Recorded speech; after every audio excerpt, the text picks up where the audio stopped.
మీ ఇద్దరి కాంబినేషన్ని మేము ఇందాక నుంచి అలా చూస్తూ ఎంజాయ్ చేస్తున్నాము. అదే ఒక స్టెప్ వేస్తే ఇంకా బాగుంటుంది కదా.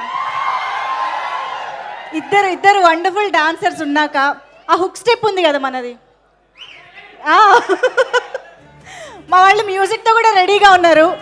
సో శివకార్తికేయన్ గారు, కార్తికేయ గారు కలిసి స్టెప్ వేయడానికి రెడీ. మీరందరూ రెడీయా?